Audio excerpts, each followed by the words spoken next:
Liz Truss decided to move the UK embassy to Jerusalem. There's a photo of her and Lapid looking like newlyweds. Facebook and Instagram showed bias against Palestinians. We know that. We were censored. Yeah, it was us. The call is coming from inside the Zoom.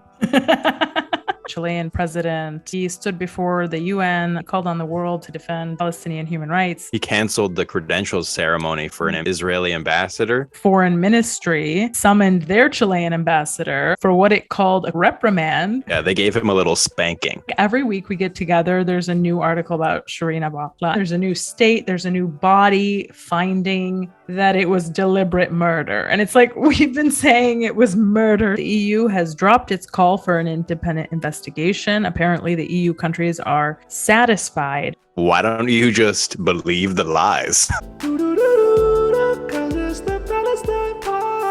Hello and welcome to episode 71 of the Palestine Pod, the weekly podcast where we break down the latest headlines dealing with Palestine from all over the world and bring you stories, commentary, and interviews with the aim of supporting the Palestinian struggle for justice and equal rights. Before we get into today's episode, please like, comment, and subscribe if you hang out with us on YouTube. If you're listening on a podcast app, subscribe and leave a review. As always, you can find our full episodes and sources on PalestinePod.com. And if you want to get involved in the conversation, reach out to us at PalestinePod@gmail.com and give us a follow on Instagram at the Palestine Pod. Find us also on Patreon, where you get early access to the Palestine Pod episodes, an additional 1 to 2 podcasts per week, including our latest podcast, the Patreon Pod. It's a little more laid back. We talk politics, Palestine, pop culture, and get a little more personal. We're also hosting our monthly Zoom happy hours with our Patreon subscribers only. So really exciting stuff. Check us out on patreon.com/PalestinePod. I'm one of your hosts, Lara E. You might know me from Instagram as @GazandGirl, and I'm joined by my co-host, Mikey B. What's up, y'all? Mikey B on TikTok, Michael Schertzer on Instagram. And you can call me Mikey Intifada if you're upset that Lizzie never visited the occupation, but it's because your terrorists blew up her building. Oh, right. She was alive for the King David bombing, so yeah, I mean, they were also murdering British soldiers, so it was, yeah, she probably took that personally. She didn't want to let that slide, as the kids are saying. Yeah, well, I mean, it makes sense, right? I would hold a grudge if you tried to blow up my property. And they did. And that's why you do. Yeah. That's why we're upset. That's why we do the podcast. Yeah. Because they blow stuff up and we know the people in the buildings and we're upset about it. Oh, man. Pretty common thread that we share with the former Queen of England. Incidentally, I did not think I had anything in common with her. As it turns out, I do. You guys are practically sisters. Twinsies. Okay, we're talking about Liz Truss. I don't trust her at all, actually. Prime Minister Liz Truss has decided that she would like to move the UK embassy to Jerusalem, one of her first moves as a prime minister, really just showcasing herself as a very, strong on apartheid political figure. Yeah, there's a photo of them and her and Yair Lapid looking like newlyweds. So true. They're just like, we're about to elope to a damn illegal settlement.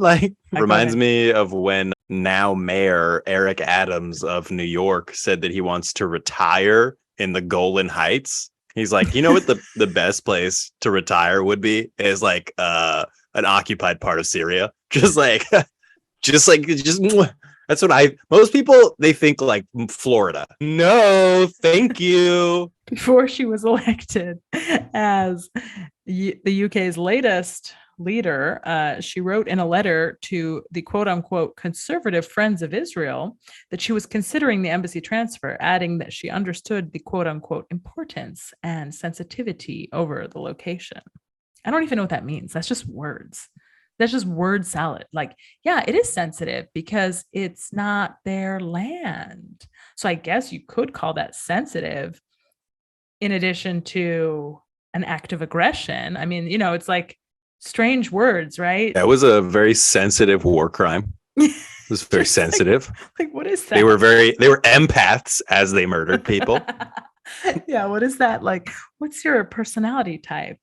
Yeah, what's your moon? What's your rising moon? What's your Oh, rising? just murder? Sick. You know what clip has been circulating social media these days? It's a clip of the Chilean president. He stood before the UN on Tuesday and he called on the world to defend Palestinian human rights, saying, "We should not normalize the permanent human rights violations against the Palestinian people, applying the international law and resolutions that this assembly states year after year. The Palestinian people should yield to their inalienable right to establish their own free and sovereign state. In the same way, let's recognize Israel's legitimate right to live within secure and internationally recognized borders." Yeah, like it started good, but then it just like took an Damn, you exit. had me at the first part. Yeah, I know. It's like it started good, and then he just like sort of took an highway exit to apartheid. Yeah, he took the segregated road. He got off on the segregated road. And it's wow, because I heard another story about President Boric, who he canceled the credentials ceremony for an Israeli ambassador last minute after he was updated on one of the many Palestinian teenagers who was murdered by the occupation. And the ambassador for the occupation was already at the presidential palace and was told to leave. Yes, absolutely. And in response, Israel's foreign ministry summoned their Chilean ambassador for what it called a quote unquote reprimand. They gave him a little spanking. They said, hey, you come here, pants down, turn over. Okay, we're going to handle a little diplomacy. And then they said, quote unquote, Israel's response will be made clear. I don't know, like, okay. Yeah. It's clear if you look at the buttocks of their ambassador. So yeah, you're absolutely right that is, a bit of a, in diplomacy terms, you don't see that happening every day, despite the fact that Israel is an apartheid state every day and murdering Palestinians. So when we do see that, we like to see that. His quote at the UN though was not great. I mean, it was good, but it got a little week. Didn't have to say that last part. No, it's like every week we get together, there's a new article about Shireen Abu Akleh. It's just like every week there is there's a new development that's like, no, it's deliberate. And there's a new organization, there's a new state, there's a new body finding that it was deliberate murder. And it's like, we've been saying it was murder since the second that we knew that it happened. Yeah, and I feel like at this point, we're going to get the guy who shot her and he's just going to post a selfie and be like, it was me. You know what I mean? Like, where is this headed? Yes, and exactly. Because this latest investigation that now, has been reported by Electronic Intifada, The Intercept, all sorts of news organizations that are saying, okay, Israel deliberately killed Shireen Abu Akleh.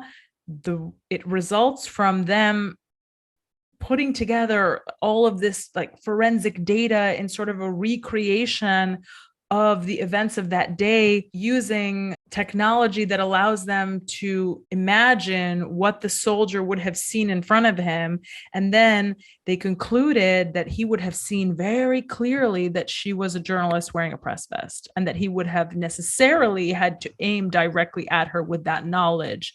Therefore, they've concluded that now it must have been deliberate murder. And I'm like, yeah, we knew that. Here's the thing. Her whole body was covered head to toe in body armor and a press vest. They hit her in the neck. Like, you have to aim for that. This investigation took into account previously unseen Al Jazeera footage, and it was published by the UK-based research group Forensic Architecture and the Palestinian Human Rights Organization, Al-Haq. At the same time, around the same time, Shireen Abu Akleh's family submitted a complaint to the International Criminal Court. So attempts are being made to seek justice, but like, what an uphill battle. Everybody is saying this is murder, and everybody else is just standing around, twiddling their thumbs.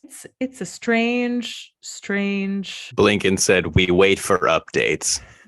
You know what Blinken is? He's just like, he's like when your internet browser gets stuck and it's just like loading. He's just like the error 404 page. He never gets to where he needs to go. He's You know what Blinken is like? He's like those sandwiches at the airport where it's actually just mayonnaise. And you're like, I thought this was an egg salad. There's no egg in here. Like, this is just a mayonnaise. And you paid $12. I can't even call it. Like, it's hard to call it a sandwich because the bread is not even holding up. It's like soggy. It's like melted into the mayonnaise. So it's in between a solid. It's become emulsified by the yes. The Electronic Intifada has reported that the EU has dropped its call for an independent investigation. Apparently, the EU countries are satisfied with Israel's superficial self-investigation. This is just brilliant, truly brilliant. Imagine being easily satisfied like that. So gross. I mean, your life must be like really easy if that's all that it takes, you know? Yeah. You must have no issues ever. Believe everything that everybody tells you. Yeah. Every day is a great day. What's the problem, idiots? Why don't you just believe the lies? It's true. You know, we wouldn't have to do any of this if we would just believe the lies. You just eat the baby formula. Just gobble the gook and stop asking questions. So one last thing on this. An interesting development out of the U.S. is that some Democratic senators, including Chris Van Hollen and Patrick Leahy, are seeking to require the State Department to investigate the matter. And both senators have introduced an amendment along with Senators Dick Durbin, Chris Murphy, Jean Shaheen, and Jeff Merkley, which includes unprecedented language calling on the U.S. to see whether Section 620M of the FAA applies to Shireen Abu Akleh's case within 180 days. What this basically means is they're trying to push the U.S. to see whether the Leahy law would apply to this case. And the Leahy law is something that Noam Chomsky talks about all the time as a way for the U.S. to seek some sort of accountability for Israel's crimes and violations of human rights, but it's never actually come to the forefront like this. They're like, hey, do we have anything on the books that would prevent or stop the murder of a journalist? Anything that we got going on? You know, they're just checking the statutes because they're unsure. Yeah, well, there is something, and it is the so-called Leahy law, which prohibits military assistance to foreign security forces that violate human rights. Seems like a clear shoo-in for apartheid Israel, right? So if you are a foreign security force and you violate human rights, you can no longer have U.S. military assistance. That is assuming that the Leahy law is actually put into practice. The American government argues that the occupation isn't foreign, and the occupation argues that it's not a security force. Correct. They're just attacking the word. Like, you know what I mean? They don't. We are part of the U.S. We are not. Right. We are domestic. We are just a domestic offshoot. No, but it's interesting because now you have actually Democratic Senator Patrick Leahy, who is calling for the application of the Leahy law to this case. He actually came out and said, whether her killing was intentional, reckless, or a tragic mistake, there must be accountability. And if it was intentional, and if no one is held accountable, then the Leahy law must be applied. He came out and said that last week. I haven't seen much reaction to the fact that he's come out and say this. It's like he's being ignored by everybody, but I think it is nevertheless worth mentioning. You have Brad Sherman, who made one of the more unhinged speeches that I've seen in that body recently, and he was just like grappling with the fact that some people are calling the occupation an apartheid state.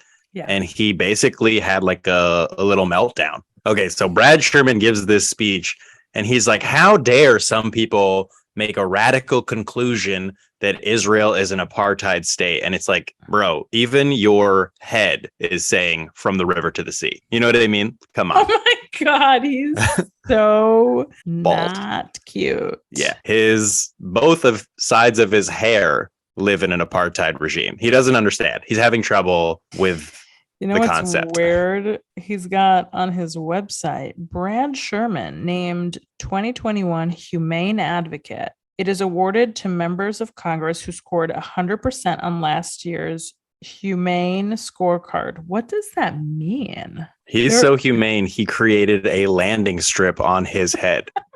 He allows refugees to land there and evacuate war-torn countries that he's voted for the budget on. What is this humane scorecard? It's so awkward that we have to grade on their humanity. Yeah. It's like, are you even people? Are you people? Like, yeah, you robots? It's like you are doing a really good job resembling what a human would do.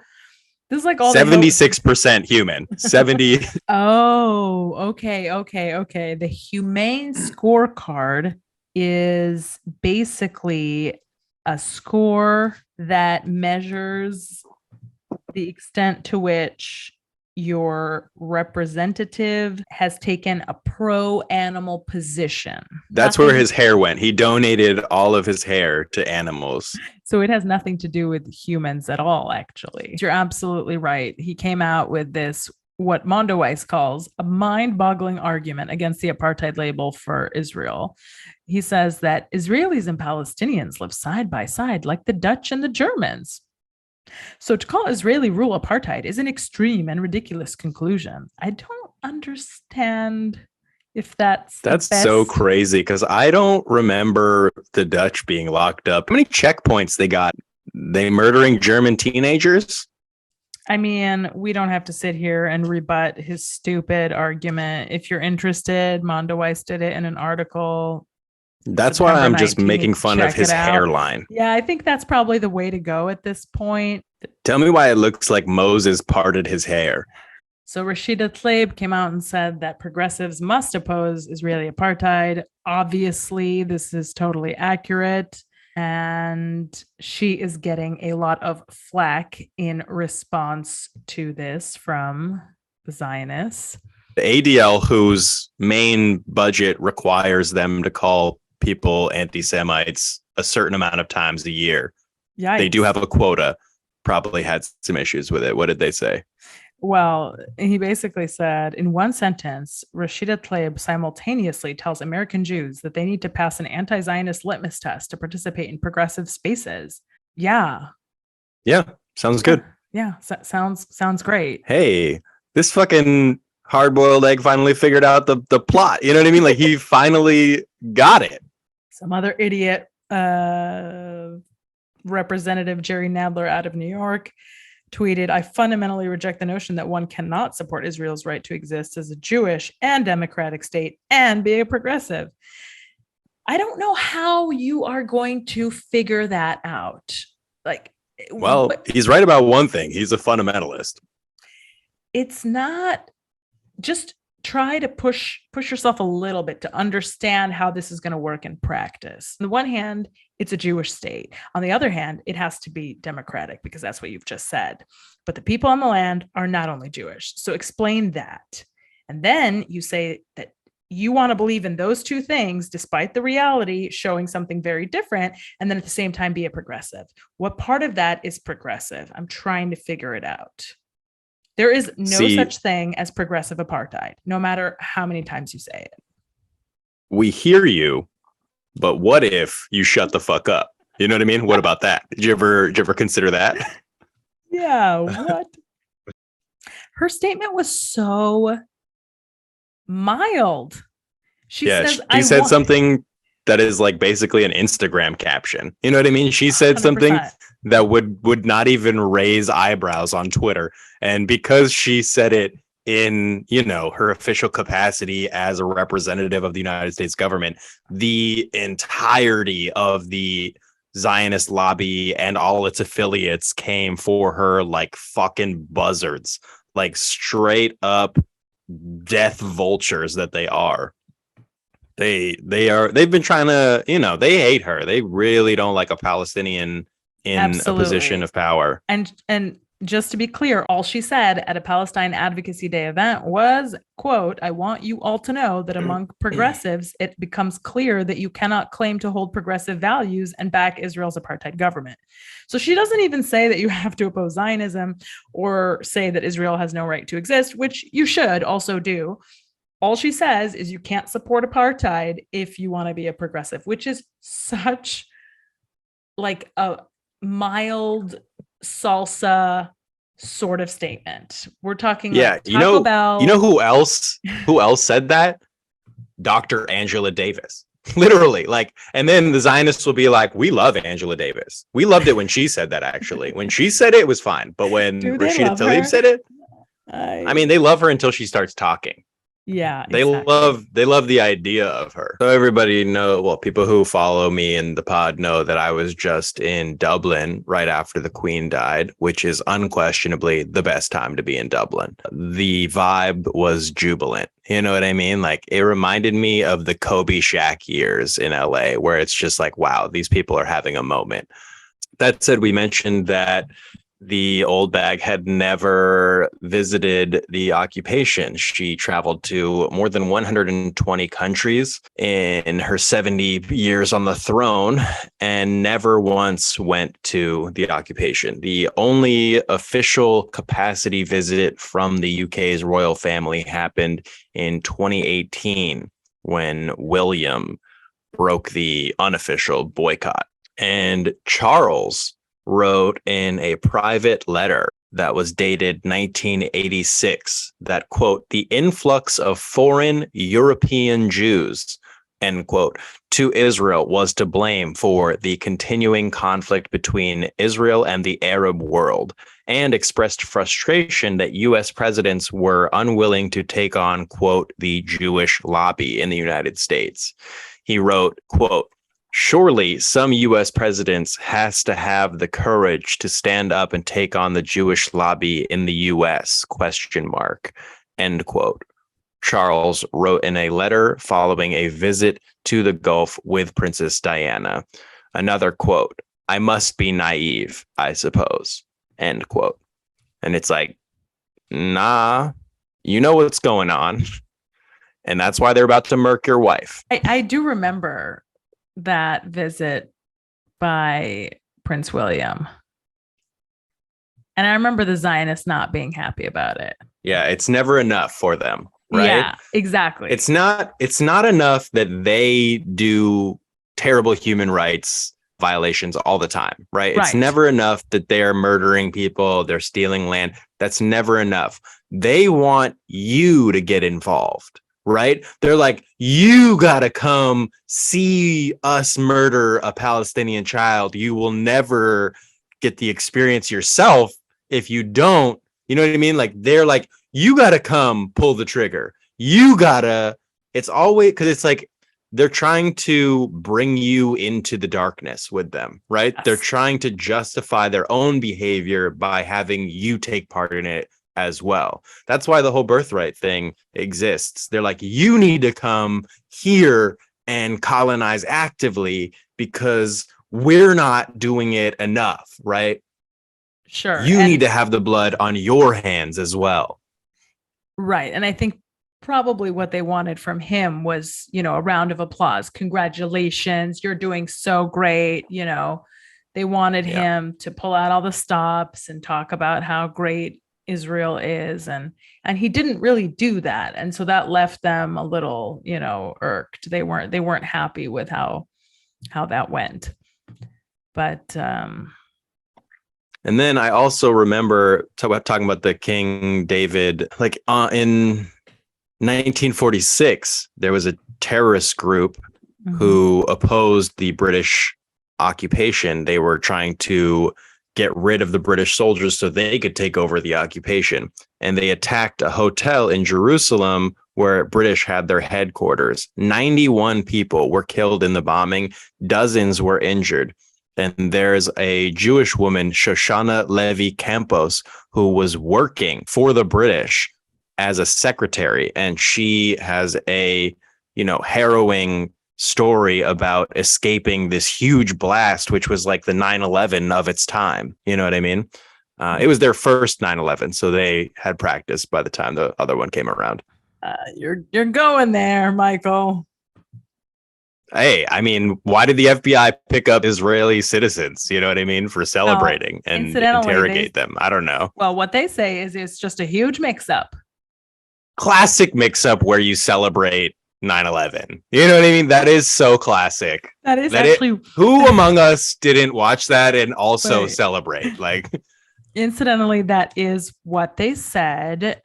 There was when you have the same reaction to 9/11 as Osama bin Laden, right? When you are celebrating the towers falling. Very interesting.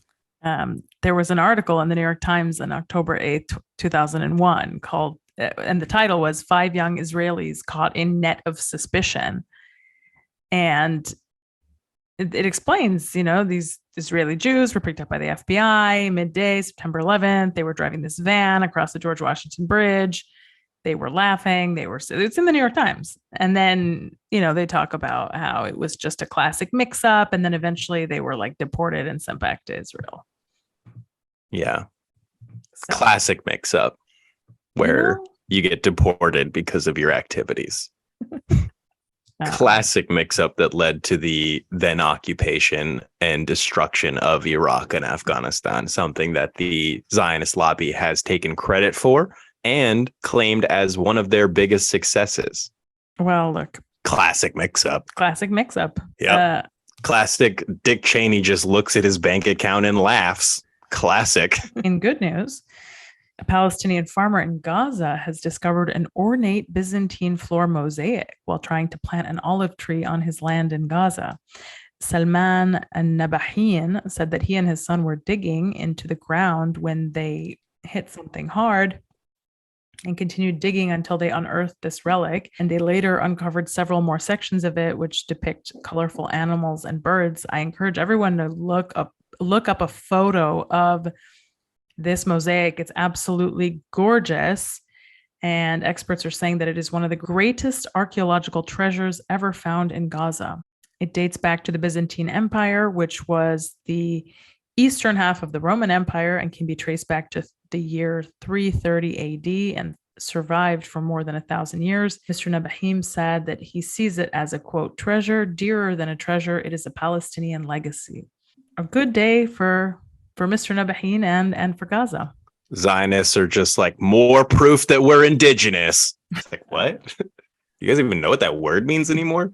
Well, as you know, we've mentioned it before, but Gaza was, in its history, once a bustling trade route, really the center, sort of crossroads for many different civilizations. And so it's not unusual that they would find this type of history in Gaza, which is amazing because you think about, it survived all of the Israeli assaults on Gaza too.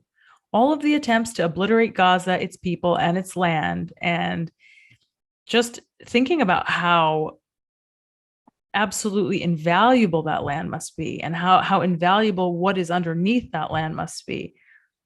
But of course, Israel has no care for, the land or the history. That's why they bomb it without, thinking twice. So more UK news, actually. Britain's Israel lobby reacted with fury after a left-wing Jewish activist, Naomi Wimborne Idrissi, was elected to the Labour Party's ruling body. She is a veteran Palestine solidarity activist, and she won a seat on the National Executive Committee, which sets internal rules governing the UK opposition party, including disciplinary matters, the Electronic Intifada reports. She is a leading member of Jewish Voice for Labour, a group that launched in 2017, and it was in order to defend the leader, Jeremy Corbyn, after his false and politicized accusations that ended his political career. She said that her victory was, quote, a testament to the widespread support in the party for the kind of politics that JVL has been putting forward. There's a lot of left-wing members still left in the party, Wimborne Idrissi added. They want someone to speak for them on Labour's ruling body. That's exactly what I intend to do. Yeah, anti-Zionist Jews. We're out here. Mm-hmm. Gang, gang. Good for her.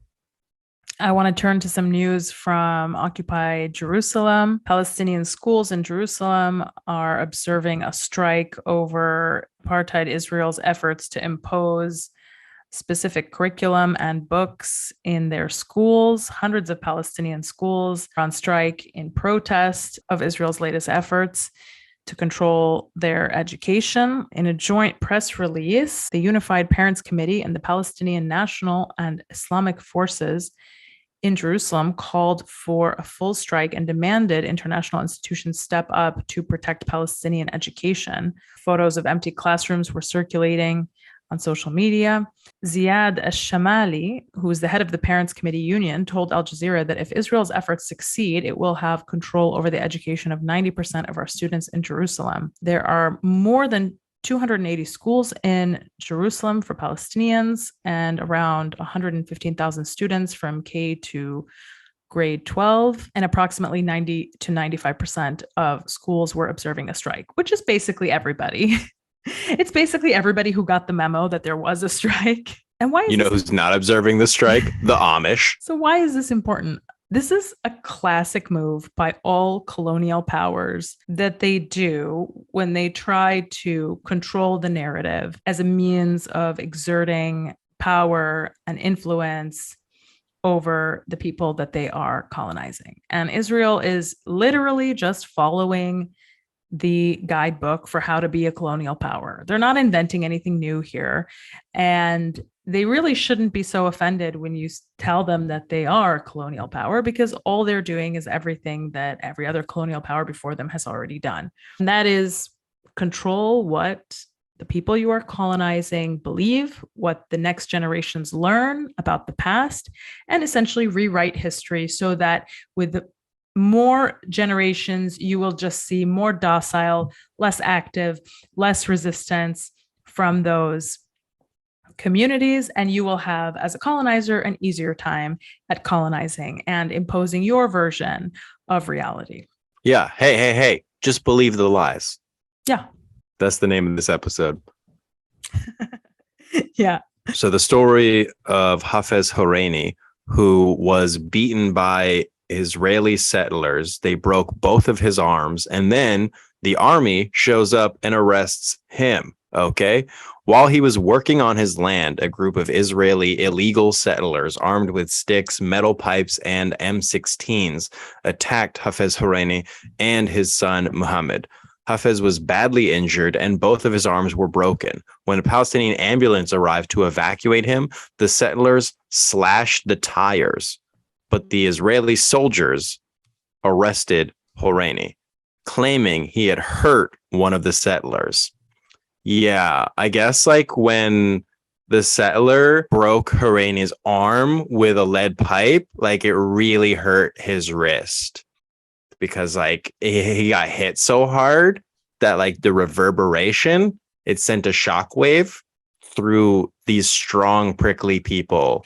It's really quite insane because Hafez Horeini is a well-known Palestinian farmer, human rights defender from a Tuwani village in Masafariata in Hebron.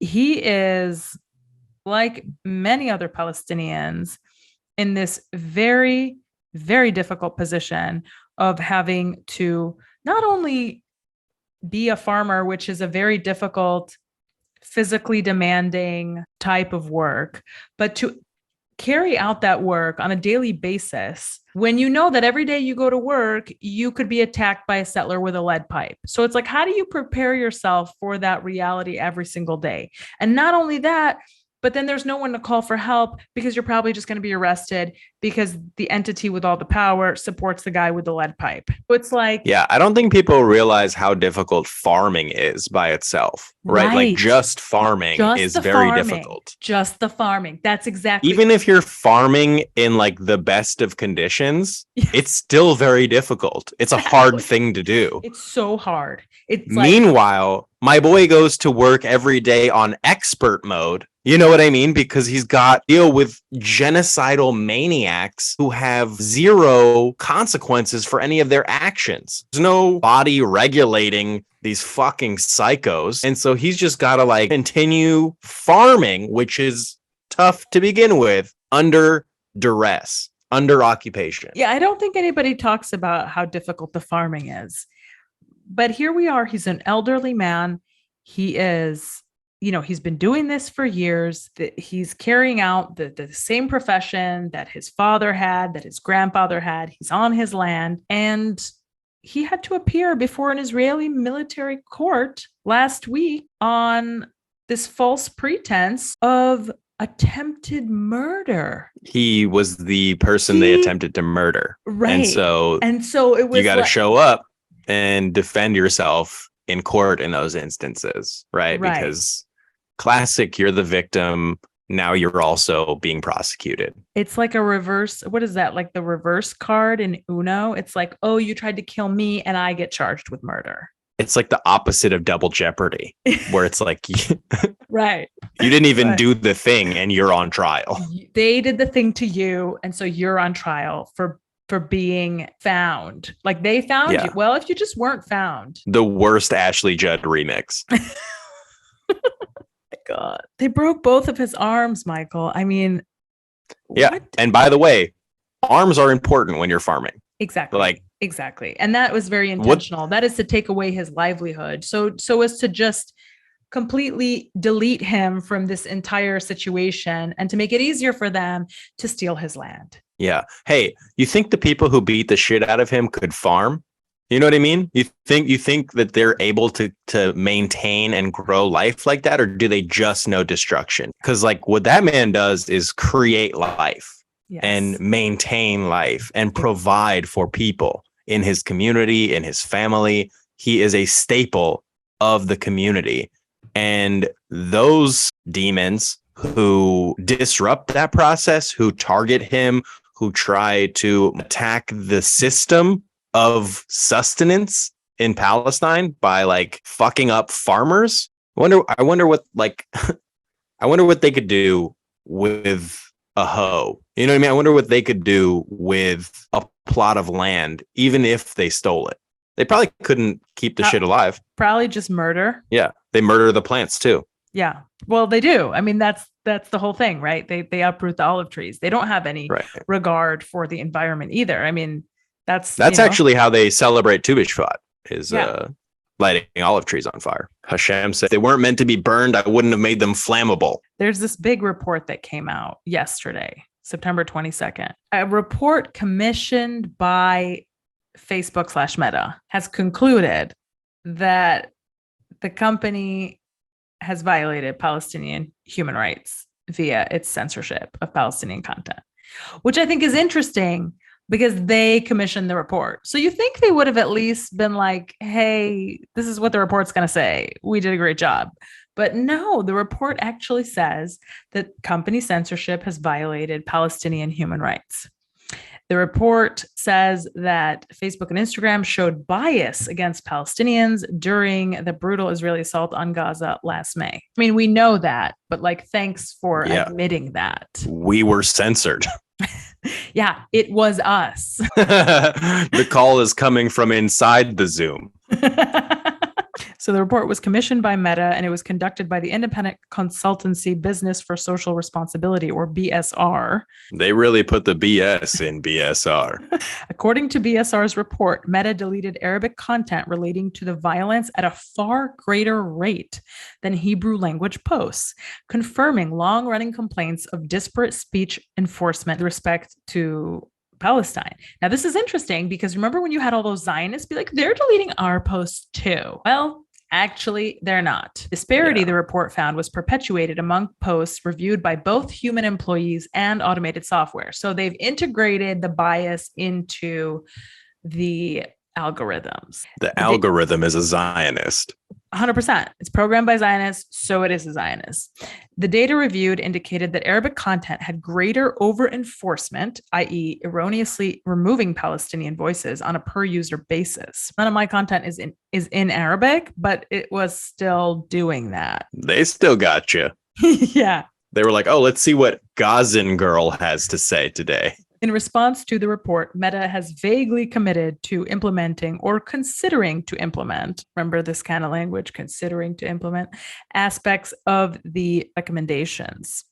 The one recommendation, which they have clearly said that they are not going to consider, is a call to fund public research into the optimal relationship between legally required counterterrorism obligations and the policies and practices of social media platforms.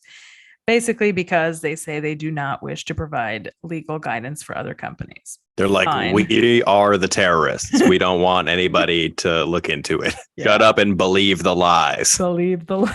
Folks, that has been another episode of the Palestine Pod. Thank you all so much for listening. Go ahead and check out our full episodes and sources at www.palestinepod.com. Follow us on Instagram at The Palestine Pod. Send us an email if you think that we want to hear from you at palestinepod@gmail.com. And check us out on Patreon, www.patreon.com/PalestinePod. That has been another episode of the Palestine Pod. Thank you all so much for listening. Have a great day.